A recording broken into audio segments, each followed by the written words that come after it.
Պարոն Սաղաթելյան, Մարդուրանքների նախկին պաշտպան Արման Թաթոյանը, ինչպես նախկինում, այնպես էլ այսպես շարունակաբար ակնարկում է եւ ուղիղացում է, որ պետք է նախկին նախագահները առհասարակ խաղից դուրս գան, որպեսզի հնարավոր լինի Նիկոլ Փաշինյանին հեռացնել իշխանությունից։ Դուք այս մասին ինչ կարծիք ունեք։ Արդյոք այս տեսակետը իսկապես ճիշտ է եւ քանի որ քաղաքացիներ էլ կան, հա, որ ասում են ոչ նախկին, ոչ ներկա, եւ նոր ձևավորված տարբեր քաղաքական ուժեր կան, այդ թվում նաեւ մեր ձևով շարժումը, որը դեռևս շարժում է եւ որպես այդպիսին քաղաքական ուժ չէ եւ հայտնի էլ չէ ով է այդ շարժման առաջնորդը լինելու ընտրություններին, ունի արդյոք պոտենցիալ նոր ընտրողների ներգրավելու, այսպես ասեմ, մարդկանց, որոնք որ նախկինում չեն գնացել ընտրության եւ եթե մեր ձևովը մասնակցի ընտրություններին կգնա եւ կընտրեն իրենց, թե մեր ձևովը ընդդիմադիր քաղաքական ուժերի ընտրողներին է տանելու իր դաշտ, որովհետեւ այսպիսի մտահոգություններ հնչում են, քանի որ այս պայծրությամբ դեռևս չկա այն ալիքը, որը կարող է քաղաքացիներին դրդել գնալ ընտրության կամ ցանկանալ իշխանափոխություն։ Նախարարից օգտվելով մեկ անգամ եւս ասեմ, որ Սամվել Կարապետյանը քաղբանտարկյալ է, հալածում է այս իշխանությունների կողմից ամբողջությամբ ապօրինաբար եւ այնինչ տեղի ունենում Սամվել Կարապետյանի նկատմամբ դա մեր համար անընդունելի է, դատապարտելի է եւ շատ ուղիղ հալածում է հայկական եկեղեցու եւ հայկական ինքնության կողքին կանգնելու համար։ Իսկ ինչ վերաբերում է մեր ձևով շարժմանը, մենք շատ դրական ենք վերաբերվում եւ հույս հայտնում, որ նոր ձևավորվող շարժումը ընդդիմադիր դաշտում կունենա իր տեղը եւ դերը։ Ինչպիսի վարչապետի տեխնացիով հանդես կգան, ինչպիսի ծրագրերով, դա արդեն այլևս մեր որոշելիքը չի։ Ես վստահ եմ, կա հավաքված թիմ, ունեն ծրագիր եւ հանրության համապատասխան առաջարկներ կանեն եւ ըստ իրենց դիրքավորման էլ մեր քաղաքացիները կորոշեն ում ինչ քվե տա։ Իսկ ինչ վերաբերվում է մյուս նոր ստեղծվող ուժերին, ովքեր անընդհատ պահանջներ են դնում, ով քաղաքականությունից դուրս գա, ով չգա, կամ նույնիսկ ասում են մենք որևէ մեկին չենք միանա, նախ ասեմ, որ կամ այսպես ձևակերպեմ, ես չեմ ասի, այդ շեմա անցեք, նոր մեկին միանալու չմիանալու հարց քննարկել։ Ես ասում եմ, որ որևէ մեկը թող պահանջ չներկայացնի ով ընտրություններին մասնակցի, ով չի։ Ունեք հնարավորություն։ Ասում եմ ոչ նախկիներին, ոչ ներկաներին, օրինակ պարոն Թաթոյանի համար հրաշալի հնարավորություն է։ Հանդես գալիս ծրագրերով իր թվով եւ առաջարկել մարդկանց, որպեսզի գնան իր հետևից եւ քվեարկեն։ Եվ մենք անկեղծ հաջողություն ենք մաղթում եւ հույս ունենք, որ կհաղթահարեն շեմը, ներկա կլինեն խորհրդարանում, նպաստելով ընդդիմադիր դաշտի աշխատանքներին եւ այս իշխանությունների հեռացման։ Մենք չենք մտնելու այդ մանր մի խոսքով բանավեճի մեջ, էլի։ Մեզ չեն կարող այդ նիկոլական խոսույթներով քաշել այդտեղ։ Մենք ավելի լուրջ, ավելի կարևոր, ավելի մեծ նպատակ ունենք, գնում ենք այդ նպատակ իրականացնելու համար։ Նախկին, նոր, թազա, ինչ, չգիտեմ, այս նիկոլական խոսույթը գցել են մեր մեջ ու անընդհատ այս ճանապարհով։ Իսկ ինչ վերաբերում է ով ամենամեծ անձեռեցինգը ունի, բոլոր սոցիոլոգիական հարցումներով ամենամեծ անձեռեցինգը ունի այսօր Նիկոլ Փաշինյանը։ Եվ ընդդիմադիր մյուս ձեր ասած նախագահների միասին վերցրած Նիկոլ Փաշինյանի չափ անձեռեցինգ չունեն։ Այսօր թող հստակ լինի, այս կապել են ասենց ընտրողների վզին եւ փորձում են այդ թեզը առաջ տանել, իրականությունում այդպես չի։ Անձեռեցինգը ավելի բարձր։ Բայց ինչի նման եք ասում կա։ Այո, սոցիոլոգիական հարցումների մեր պատվիրած, այո։ Չէ, որովհետև դա չենք ասել հրապարակելու կամ հանրային կարծիքի վրա ազդեցություն ունենալու համար։ Դա արել ենք մեր գործունեությունը կազմակերպելու համար, անում ենք պարբերաբար եւ ոչ միայն փորձում ենք կուսակցությունների անհատների այսպես ասած ռեյտինգը կամ անտի-ռեյտինգը ճշտել, այլ նաև փորձում ենք հասկանալ մեր հասարակության վերաբերմունքը մի շարք հարցերի նկատմամբ։ Օրինակ, մի այսպիսի տվյալ ձեզ ասեմ, Որովհետև այսպիսի համոզմունք կա, որ մարզերի գյուղերում Նիկոլ Փաշինյանի դեկորացիաները,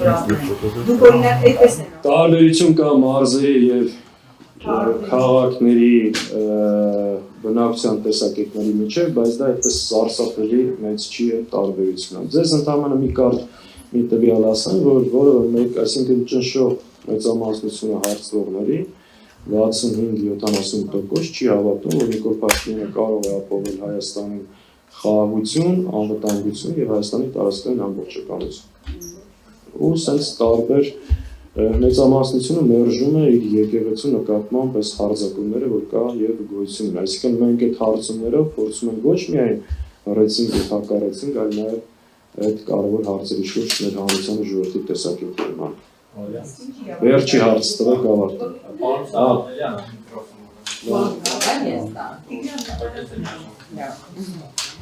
Տեսնում չեմ Պարոն Սաղաթելյան ամեն դեպքում 2021 թվականի ցանկալի արդյունքը չգրանցելուց հետո անդիմությունը համոզված են, որ այսպես վերլուծել է, դասեր խաղել է, որոնք են եղել այն մեծ սխալները, որոնք այս անգամ չեք անելու եք, ուղղությամբ աշխատելու եք։ Եվ ես ուզում եմ նշել, որ ընտրություններից առաջել անգամ 2% տարբերությամբ պետք է Հայաստան դաշինքը առավելություն ունենար, եւ դա չեղավ։ Եվ շատ մասնագետների, փորձագետների համոզմամբ ընդդիմության անհաջողությունը կապված է, որ որևէ աշխարհաքաղաքական կենտրոնից այդ աջակցությունը չկա։ Ամեն դեպքում այս ուղղությամբ ինչ որ աշխատանքներ արվում են, թե ոչ։ Եվ նաև կուզենայի իմանալ հետաքրքիր է, եթե այսպես պատկերացնենք, որ հանկարծ նորից իշխանությունը վերարտադրվեց, արդյոք ընդդիմությունը պատրաստ է հետընտրական գործընթացների։ Ուրեմն այդ արդյոք ընտրություններից հետո եւ այլ այդ հարցին չենք անդրադարձել, մենք ամեն ինչ պետք է անենք, նորից եմ ասում, այս ընտրություններով հարցը լուծենք եւ դա հնարավորություն է միջոց։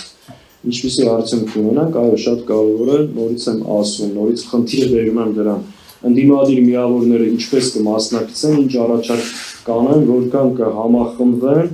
եւ որքան արդյունավետ կաշխատեն։ Մենք այլ սցենար այս բանը չենք քննարկում, բացի իրենց հեռացնելուց։ Հետընտրական զարգացումներ, նախընտրական զարգացումներ, բնականաբար մենք ցանկացած սցենար նկատի ունենք, այո, նման քննարկումներ եւս կան, բայց այդ մասին բնականաբար այսօր շատ փակագծեր բացել պետք չի։ Ինչ վերաբերում է աշխարհաքաղաքական աջակցությանը, մենք որևէ աշխարհաքաղաքական կենտրոնից ոչ աջակցություն ուզել ենք, ոչ ուզում ենք, ոչ էլ ուզելու ենք։ Հայաստանի Հանրապետության իշխանությունը պետք է ձևավորի Հայաստանի Հանրապետության քաղաքացիների մասնակցությամբ եւ նրանց միջոցով։ Այս սուբյեկտ իշխանություններ ձևավորելու չկա։ Եթե Հայաստանի հաջորդ իշխանությունը ձևավորվի որևէ աշխարհաքաղաքական կենտրոնի կողմից, իմացեք, որ մեր խնդիրները ավելի կխորանան եւ այդպես շարունակ։ Հետեւաբար մի փնտրեք առնվազն մեր թիկունքում նման հարցեր, փնտրեք հայկականություն, ազգային եւ մեր խնդիրները լուծելու պատրաստական ուժ։ Արտաքին աջակցությունը մենք մերժում։ Պարոն Սաղաթելյան, Արման Թաթոյանը հայտարարել է ու ավելի Դավիթ Անանյանը, որ իրենք 50+1% ձայն են հավաքել, այսինքն մեծամասնություն են ձևավորել եւ բաժանվել են դառնալու իշխանություն են ձևավորելու։ Հիմա դե բնական է, որ բոլոր ամբիցիոզ քաղաքական ուժերը դաշինքները ցույցում են իշխանության 50+1% ձայն հավաքել։ Հիմա եթե Թաթոյանը արդեն բռնի են արել 50+1%-ը, այնտեղ գիտեմ, 20% հավաքել մի քիչ մյուսները, դա ինչ անում, դե բան չի մնում։ Ոնց է տեղավորվել։ Հաջողություն են մաղթում իրենց։ Հաջողություն են մաղթում։ Եթե օրինակ Արմատյանը դառնա վարչապետ, իրենք այդ կամ կոալիցիա կձևավորել, իրենք դաշինք կլինի։ Ես այսպես ասում, եթե լինի մի իրավիճակ, որ մեզանից որևէ մեկը ավելի շատ քվե հավաքի եւ մեր իրենց հետ համագործակցության արդյունքում այս իշխանություններին կարող ենք հեռացնել, մենք համագործակցելու ենք։ Ի տարբերություն մյուսների շատ ուղիղ ասում են, եթե որևէ ուժ մեզանից ավել քվե է հավաքելու, խոսքը բնականաբար իրական ընդդիմադիր ուժի մասին է։ Եվ մեր համագործակցությունից է կախված լինելու այս իշխանության հեռացումը, մենք այդ համագործակցությունը տեղի ունենալու է մեր կողմից այդ իմաստով վերապահում չկա։ Ես անշուշտ լավ, շատ բան չասեմ։ Չեք կարծում, որ